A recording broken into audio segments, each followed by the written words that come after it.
এই আজি nomination paper লৈছোঁ, মই 20 তাৰিখে নমিনেশ্যন পেপাৰ দিম আৰু মই যুঁজত নামিছোঁ বিজেপিক পৰাজিত কৰাৰ কাৰণে। আৰু আমি গোটেই অসমতে বিৰোধী ঐক্য গঢ়ি তুলি পেলাই, যদিও এতিয়া ৰাইজৰ দল এতিয়ালৈকে অহা নাই, কিন্তু বাকী দলবিলাক আমি ঐক্যবদ্ধ হৈছোঁ। হৈ পেলাই আমি সমূহীয়াভাৱে বিজেপি বিৰোধী ভোটক সংহতি কৰি আমি নিৰ্বাচনত নামি বিজেপিক পৰাজিত কৰাৰ কাৰণে।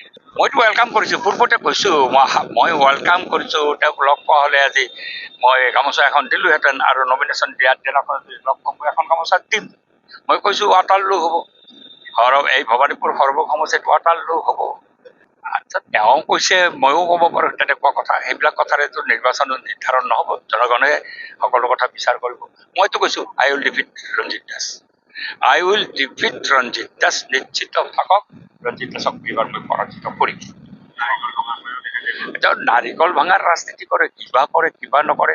চৰকাৰৰ সেই কৰ্মৰ দ্বাৰা যিটো কৰিলে তেওঁলোকে অসম মালাত, সেই কাণ্ডৰ দ্বাৰা প্ৰধানমন্ত্ৰী আৰু মুখ্যমন্ত্ৰীক তেওঁ অপমান কৰিছে। সেই কথা মই স্পষ্টভাৱে কৈছোঁ, মই জনাইও দিছোঁ, মুখ্যমন্ত্ৰীকো জনাইছোঁ, প্ৰধানমন্ত্ৰীকো ইমেইল যোগে জনাইছোঁ। এতিয়া অখিলে কি কৈছে তাৰ উত্তৰটো মই দিব নোৱাৰিম। আমি কোনো পৰ্যায়ত কাকো বিশ্বাসঘাতকতা কৰা নাই। শেষ মুহূৰ্তলৈকে আমি ট্ৰাই কৰি আছোঁ। আজিও অখিল গগৈৰ লগত বুজাবুজি হওক, ৰাজ্যৰ দলৰ লগত বুজাবুজি হওক। এতিয়া তেওঁলোক দুইটা পাৰ্টি বুজিব, ভিতৰত কি তেওঁলোকৰ গণ্ডগোল।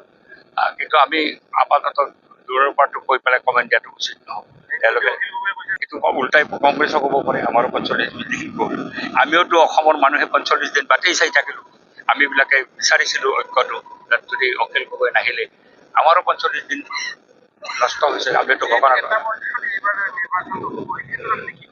এটা পৰ্যায়ত নিৰ্বাচনটো হোৱাটো মই উচিত নহয় বুলি ভাবোঁ, কাৰণ যথেষ্ট অসুবিধা আছে। আৰু এটা পৰ্যায়ত নিৰ্বাচনটো কৰিব খুজিছে ভাৰতীয় জনতা পাৰ্টি, টকাই পইচাই তেওঁলোকৰ প্ৰশাসনে দি তেওঁলোকে গোটেইবিলাকো ব্যৱহাৰ কৰি এটা দিনত কৰিব বিচাৰিছে। কিন্তু এটা দিনত নিৰ্বাচন কৰাৰ কিছু অসুবিধাও আছে, আৰু আমি সেইকাৰণে এটা দিনত নিৰ্বাচন কৰাৰ বিৰোধী। কিন্তু এইটো নিৰ্বাচন কমিশ্যনৰ এখতিয়াৰ, আমি তাক বদলাবও নোৱাৰোঁ। এইটো নিৰ্বাচন কমিশ্যনে কৰিছে। এছাচ আমি কিন্তু এটা দিনতে নিৰ্বাচন হোৱা অসমৰ দৰে ৰাজ্যত আমি কিহৰ কাৰণে? আমাৰ কাৰণেতো অসুবিধা। এটা দিনত আমাৰতো এই বিৰোধী দলৰ হাতত ইমান টকা পইচা নাই, কংগ্ৰেছৰ অলপ আছে, আমাৰতো নায়েই। আমাৰ হাতত নাই, জাতীয় পৰিষদৰো বেছি টকা পইচা নাই, আজি অখিল গগৈৰো বেছি টকা পইচা নাই। এটা দিনত হ'লে যথেষ্ট পৰিমাণৰ অসুবিধা হয়, কাৰণ আমাৰ যিটো পলিটিকেল ফ'ৰ্চ, সেই পলিটিকেল ফ'ৰ্চটো এটা ফেচত আমি কনচেনট্ৰেট কৰি আন এটা ফেচলৈকে আমি যাব পাৰোঁ। আমাৰতো হেলিকপ্টাৰো নাই যে এনেকুৱা অৱস্থাত এটা ফেচতটো অলপ হেঁচা পৰিব। এইটো অখিলে কি ব্যৱহাৰ কৰিছে অখিলে বুজিব, মই সেইটো নুবুজো। আৰু মই ৰাজনৈতিক নেতা হিচাপে স্বাভাৱিকতে এটা পৰিশীলিত ভাষাত, এটা পৰিসীমাৰ ভিতৰত থাকি আমি কথা বতৰাবিলাক ক'বৰ অভ্যাস কৰিছোঁ, চেষ্টা কৰিছোঁ। কেতিয়াবা উপজাচি ব্ৰেণ্ড এম্বেচাডৰ হোৱাৰ কথাও নকওঁ, আৰু ভিত্তৰ দৰে ব্যৱহাৰ কৰাৰ কথাও নকওঁ। সেইকাৰণে তেওঁৰ ৰুচিমতে তেওঁ কৈছে। আমাৰ অখিলৰ কথাটো মই কেনেকৈ উত্তৰ দিম? নাই, আমাৰ পৰামৰ্শটোৱে হৈছে কংগ্ৰেছলৈকে, মই আজিও কথা পাতিছোঁ কংগ্ৰেছ নেতৃত্বৰ লগত, যে যিকোনো পৰ্যায়ত পাৰিলে অখিলৰ লগত বুজাবুজি কৰিব লাগে। নাই, সেইদিনাখনৰ আধাৰিলাৰ প্ৰশ্নটো বেলেগ, কিন্তু আদাৰৱাইজ সভাত শ্লোগান দিয়াটো এটা অগণতান্ত্ৰিক কাম। সেইটো যদি বিজেপি কৰে, তেওঁলোকে অগণতান্ত্ৰিক কাম কৰিব। এটা নিৰ্বাচন হৈছে, সকলোৱে সভা সমিতি কৰাৰ অধিকাৰ আছে, সভা সমিতি কৰে।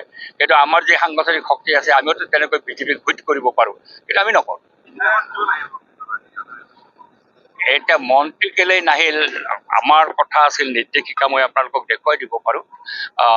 এডিশ্যনেল ছেক্ৰেটাৰী PWD ৰোডছ বিভূতি শইকীয়াই ক্লিয়াৰ কাট ইনষ্ট্ৰাকশ্যন দিছিলে যে প্ৰধানমন্ত্ৰী বা আধাৰিলা কাৰ্য সম্পন্ন হোৱাৰ লগে লগে যিবিলাক ৰাস্তাত অসম মালা হ'ব, তাত স্থানীয়ভাৱে আধাৰিলা স্থাপন কৰিব লাগে।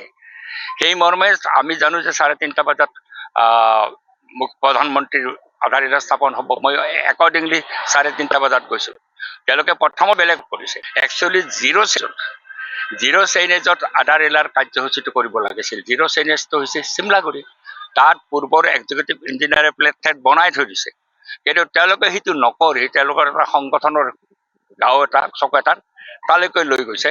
আৰু সেই শ্বিফটিংটো মোৰ লগত আলোচনা কৰা নাই। ইনষ্ট্ৰাকশ্যনটো আছিল লোকেল MLA ৰ লগত আলোচনা বিলোচনা কৰি এইটো কৰিব লাগে, আৰু লোকেল MLA ভাঙি পেলাই নাৰিকল ভাঙি পেলাই এইটো উদ্বোধন কৰিব, এইটো ক্লিয়াৰ কাট ইনষ্ট্ৰাকশ্যন আছিল। তেওঁলোকে মোক জনালে যে এইটো নাই, তাতে কাটাজাৰ পথাৰত হ'ব। মই বোলো কেলে, হোৱাই দিছ শিফটিং, এই শিফটিংটো কেলে কৰিলে মোক নুসুধাকৈ। তথাপি মই গ'লো তালৈকে, 3:30 বজাতে গ'লো। তাত দেখিছোঁ কোনো অফিচাৰ নাই। পাছত দিয়াই হোৱা নাই, উত্তৰটো দিবলৈ। তাৰপিছত মই গ'লো, তাত নাই কোনো অফিচাৰ নাই। মই 4টা বজালৈকে বাট চালো। এখন LED স্ক্ৰীণ লগাই থৈছে, LED স্ক্ৰীণত প্ৰধানমন্ত্ৰীৰ বক্তব্য শেষ হ'ল, মুখ্যমন্ত্ৰীৰ বক্তব্য শেষ হ'ল। তাৰপিছত মই গুচি আহিছোঁ। তাৰপিছত তাত শুনিছোঁ 5টা বজাত গৈ মন্ত্ৰীয়ে সেইখিনি মুকলি কৰিছে। আৰু এই কাৰ্যৰ জৰিয়তে মই স্পষ্ট কৈছোঁ, প্ৰধানমন্ত্ৰী আৰু মুখ্যমন্ত্ৰীক তেওঁ অপমান কৰিছে। তেওঁ য'তে গৈছে তাতেতো গেলাইছে। তেওঁ আগতে ভৱানীপুৰ সৰ্বগত আছিল, সৰ্বগৰ MLA আছিল 10 বছৰ। সৰ্বক গেলাই দিলে। মই উঠিলোঁ, তেতিয়া হাৰিব বুলি জানি পেলাই তেওঁ বজালিলৈকে পলাই গুচি গ'ল। পলাই গুচি গৈ পেলাই বজালিটো গেলাই দিছে। এতিয়া বজালিত উঠিবলৈ তাৰ সাহস নাই।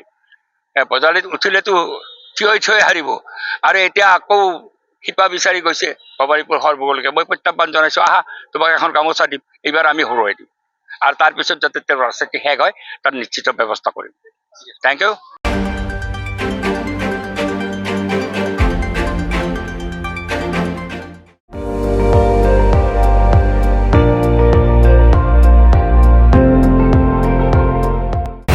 আপুনি চাই আছে ND24, সৰ্বশ্ৰেষ্ঠ নহয়, সৰ্বোত্তমৰ দৌৰত।